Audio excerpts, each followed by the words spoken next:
was a good win. Well, any win's a good win. Did you see how many fans were in Winnipeg? I couldn't believe that. Everyone was saying that the Leafs got shelled and they were a little bit lucky to win that, but I don't think so at all. I thought they were the more dangerous team. What do you think? Frederik Andersen has faced 20 shots since this video began. Hi, kids! Victorious puppies! This team is ruining my life. Why do I watch hockey? Stress relief! We can, and we will. Victory, puppies, boys! Victory for the Toronto Maple Leafs, where every game is a home game! Gotta keep your eye on the puck. Hey, Freddie! Hellebuck. Make sure Charlie gets it. Oh, Charlie made sure Charlie got it. Ladies and gentlemen, before this video begins, can we all just get along? What are you doing outside fighting with hockey sticks, Canada? Calm yourself! Come on, man, chill. The Leafs won last night. Oh yeah, Leafs win! 6-3 over the Winnipeg Jets. Let's talk about that game because it was a weird one. First of all, Dmytro Timashov coming out of the lineup, Mason Marchment going in. But I was looking at another rookie, Adam Brooks, getting out there early because of Sheldon Keefe, knowing that he played his minor hockey in Winnipeg. God, he's the best. And Adam Brooks would factor into the first goal. Connor Hellebuck just chilling behind the net, just chilling, and Adam Brooks is like, does he know I'm here? I don't think he did. Yoink, steals it, passes it, William Nylander spins, fires, scores! He actually cannot stop scoring. That's 7 goals in 7 games, and the Leafs are up 1-0. And forget William Nylander, 7 points in 7 games, which I will get to. Adam Brooks, first career NHL point, and it was a good one. Now, that was obviously a horrible start to the game for the Jets and for Connor Hellebuck, but Justin Bourne being very observant. Adam Brooks' comments at intermission are a great reminder of stuff we miss from our couches.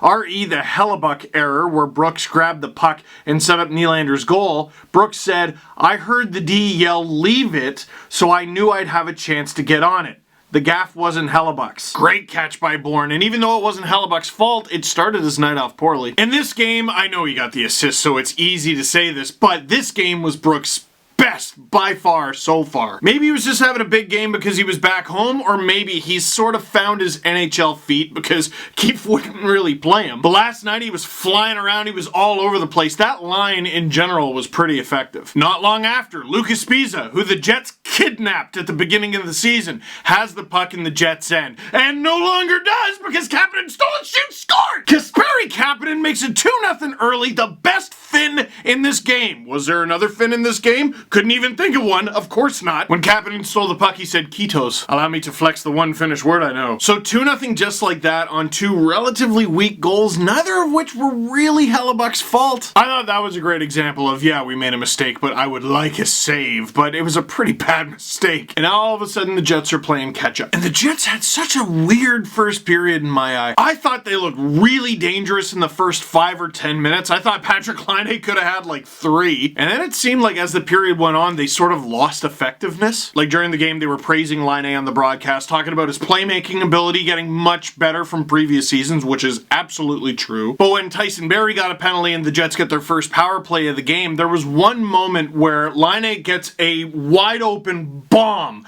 but it's super late. Most players don't take that shot because everyone knows what's coming, most importantly the goalie, and Freddie is just standing there ready for it. Laine's obviously got confidence in his shot, and he should because he's Patrik Laine. But that to me seemed like a time where he should have passed it. Tough to criticize the guy when he actually scored in this game. He scored a game-tying goal and had the most shots out of anybody in the NHL this year with 13. But something about that first period, especially the back half, even though they outshot the Leafs 14-8, I was like, they don't seem that dangerous. The second period, they were dangerous. Early in the second period, Jason Spezza takes a careless penalty. He throws the puck over the glass. It's a rule, and the Jets get a power play. Leafs kill the first half of the power play, but the Jets gain the zone. Kyle Connor is wide open, fires, scores. He's got a shot, man. The Jets have a bunch of those, and it's 2-1 now. And I'm like, 2-1, okay, that's not as good as 2-0 because math, but I'm still comfortable. And I started to notice something was wrong when I looked at the score clock, and I'm like, the shots are 22-8, and it got worse. Not long after, the shots are 24-8 for the Jets. The Leafs don't have a shot in the second period about 8 minutes in. Patrik Laine flying in, walks in on Riley, gives him a little "how's she doing?" windmill deke. He basically did it. Anyway, shot, stop, rebound on an impossible angle, scores. Hey, if you have an elite shot and you take 13 of them, one of them's gonna go in, right?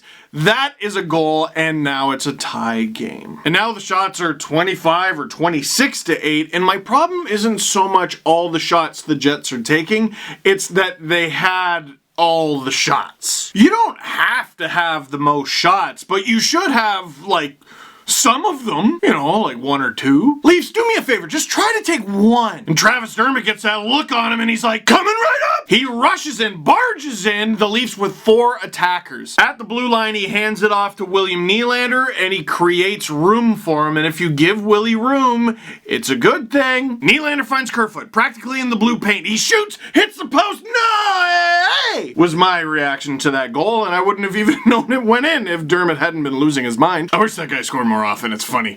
Like every goal is his first. I can't show the footage, sad face, and I wish I could on this one because it was almost a lucky save of the year contender. Puck hits the post, it's behind Hellebuyck, he's got no idea where it is. It gets whacked towards the net and he flicks it away with the butt of his stick. And here's why being nice is super overrated. On his goal, Dermott wasn't sure the Kerfoot shot hit iron. I was so close to not hitting it because I didn't want to be that ass that hits it in the second time. But I was like, if this didn't go in and I don't swing at it, I'm gonna hate myself, so I did. You thought all of that in about 0.8 of a second, Travis? Okay. Listen, you watch these videos for heavy hitting analysis, right? Alright, here's one. Here's what I'm gonna give this to you. This will make you a better hockey player. If you're not sure that a goal is scored, you go on ahead and score it yourself. $1 million, please. Does Keefe need an assistant? And just like that, the Leafs grant me my wish of taking exactly 1 shot, and they scored. Wasn't it too? No, when you hit the post, it's not a shot. I know it's weird. Well, actually, it's not weird because we're trying to have fun. Close the hole beneath your nose. Now here, you want more expert analysis? All right, oh geez, I should be charging you for this. All right, listen. You take 1 shot, you score a goal, right? Of course you do. Here's my tip. Take a second shot. Boom! You never wonder why my head's so big, folks? Big old brain in there! Oh, you don't think my advice is good? You don't think that's good advice? The Leafs took it! Spezza wins the face-off to Kappy, who throws it back to Engvall. Boom, it's in the net after about 1 second. 2 goals, 2 shots, 2-goal lead restored. It's 4-2. I gotta say, man, Spezza can be a bit of an adventure, and he took that penalty, led to the Jets' first goal. Sometimes I don't love him in the defensive zone, and I already said I was a little bit worried about him on the third line. But this line, for the most part, and credit to his wingers, looks pretty good. And 4th goal, another soft goal that Hellebuyck clearly does not see. I think Jets fans might harp on Hellebuyck. Maybe this is the mini Jets fans if I were you. I don't think this was on Connor Hellebuyck. Well, he did still have a pretty rough game, but he didn't get much help. Again, I know he hasn't been very good lately, but it's hard to have a good night when it starts off so poorly, and it started with a miscommunication, then a defensive giveaway, and then on the 4th goal, he can't even see the thing. Even the 3rd goal was a Leaf forward getting behind the defense, and there's a rebound in front, no one clears that guy, and it's in. Now, the Jets were able to get 1 back. Mark Scheifele just coming in with a dart. You look at their 3 goal scorers from this game, Connor, Laine, and Scheifele. That's why when at the beginning of the season when people were like, oh my god, what are they going to do with that defense? I was like, yeah, their defense looks pretty bad on paper, but I think they might be okay. None of those guys need much room to get the shot done, and we might be in for another shooting gallery. Until the Leafs with a little bit of sustained pressure and Kasperi Kapanen doing what Kasperi Kapanen does best, skating around. He draws a penalty on Matthew Perreault, Leafs power play. Barry to Marner for the one-timer. That went in? Okay, yeah. Okay, yeah, this is a conundrum that I've talked about a bunch of times this season with regards to a few goalies. No, you cannot blame Hellebuyck solely for, I don't know about any of these goals, but it'd be nice if he stopped a couple of those goals. This one just kind of squeaks through him. Marner scores. The Leafs are back up 2 again, heading into the 3rd. The Jets outshot the Leafs 23-9 in the second period alone. The goals, 3-3. Yoink, Laurent Brossoit starts the 3rd period on the road. Well, this was it. But then why were they chanting? God, there's so many Leaf fans. The Leafs' 6th goal, which ended up being the final goal of the game, is just a great example of what I've been talking about with John Tavares over the past few games. And, haven't brought this up in a while, a really important secondary assist. I know you want primary points. You either want to be the guy who scored or the guy who passed to the guy who scored. But the Jets just trying to get the puck out of their zone. 3 Jets had a whack at the puck while John Tavares is spinning and stick handling. They cannot get it off him. He throws it into the slot. Alexander Kerfoot does a good job of getting in the way, and Willie was helping out there too. Tavares ends up with the puck to Kerfoot in the slot again. All that chaos, pass to William Nylander at the side of the net. Yeah! His 19th of the season, 8 goals in 7 games. That's it. Obviously, you gotta give Freddie his due. He didn't actually have to do that much in the third. There was one 3 or 4 shot flurry where I couldn't believe the Jets didn't score, but other than that, the Leafs locked it down pretty well. I want to talk about this line. Now, when Mango comes back, just because he can't play center and Kerfoot can, Kerfoot's got to go back down to the third line, and I think Mango will probably be with Tavares and Nylander. But Kerfoot's not playing like a guy who just signed a relatively long-term, high-paying contract. He's playing like he's never gonna play again. He's playing like a guy dying to stay in the lineup. This line is so good. Kerfoot's playing, I think, his best hockey of the season. John Tavares is the little thing king. Like I said, undisputed, but William Nylander, man. I'm gonna say a couple things about William Nylander that I think will be unpopular. You'll at least roll your eyes, but I'm saying them with love, and they're actually compliments. First of all, William Nylander, 8 goals in his last 7 games. Nylander has scored goals in 5 straight games. You know what happened 6 games ago?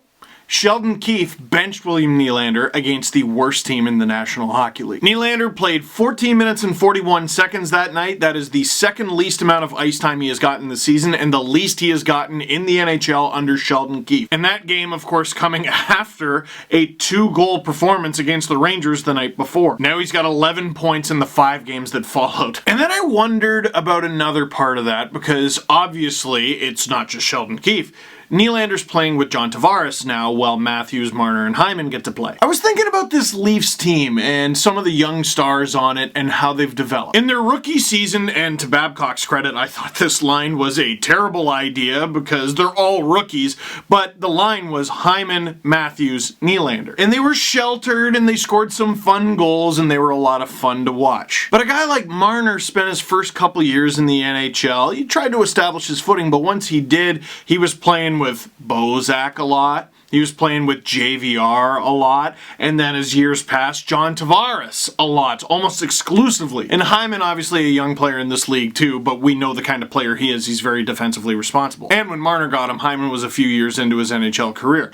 William Nylander has never really had that. He's never really played on a line for any sustained period of time, really, with like NHL vets. And like Morgan Rielly playing with Ron Hainsey, I hated at the end of it, but at the beginning, there was no doubt that Ron Hainsey did help turn Morgan Rielly into a better player. I'm just saying that if a little bit of John Tavares rubs off on William Nylander, it wouldn't be the worst thing in the world. And that goes for either of them, because the Matthews, Marner, Hyman line, which had a bit of a quiet night by their standard, they've been dynamite lately though, and now Tavares has turned William Nylander into gold as well. Steve Nylander was good before he played with Tavares. He wasn't this good though. And one last bit of props, I do want to shout out Morgan Rielly. I know the Leafs gave up a lot of shots in this one, and I know he got walked by Patrick Laine. I actually just watched the replay again. It wasn't 2 Laine shots. It was Morgan Rielly actually, after getting walked, blocking the first shot with his stick. It's just Laine with relentless puck pursuit, and maybe Freddie should have had it. The Rielly-Barrie pairing to me has been playing much better, and Rielly's looked a lot more like Rielly. I think Barry's hanging back a little bit more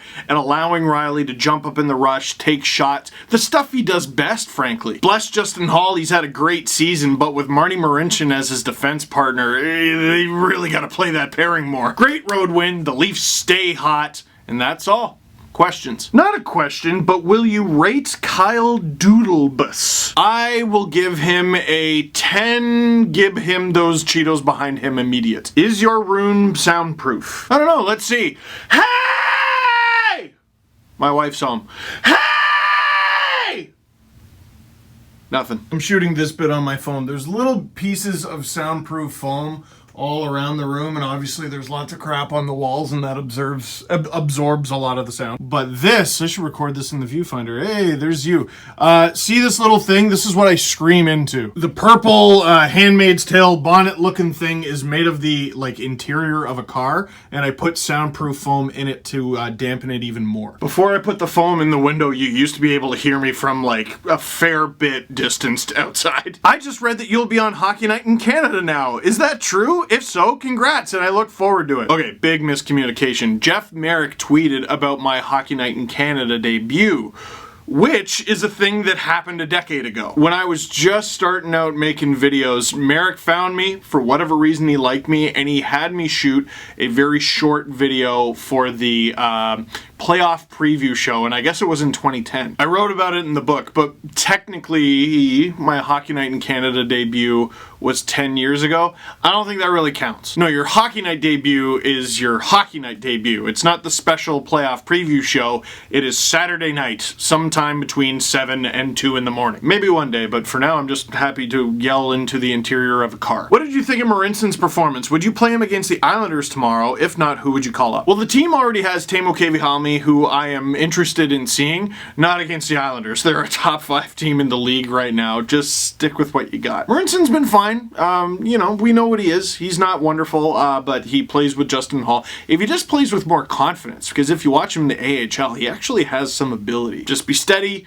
Don't give the puck away. Is Nazem Kadri for Selke Trophy 2020? Who put you up to this? Did producer Drew put you up to this? I hope so. It'd be funny. Can you ask Jesse to tell us the Leafs will win the cup? He seems to be right about most things, especially Willie. See, I'm not gonna ask Jesse to do that because he's twisted and would be like, no, like just to be evil. Do we send Fred to the All-Star game in bubble wrap? Good lord. No, I'm super stoked that our already overworked goalie is going to the All-Star game to play behind a hungover defense. That'll go well. And how's the ice cream? Gone. That is it for this one. Thank you very much for watching. Click like if you like this video. Click subscribe if you really liked it. Tell all your friends that Steve's Dangits is up and you should watch it. It's on the Sportsnet YouTube channel and it's very good hashtag content. And also, I have a book, for crying out loud. I'm sorry that this is the first time I've told you, but I have one, and you can have it too.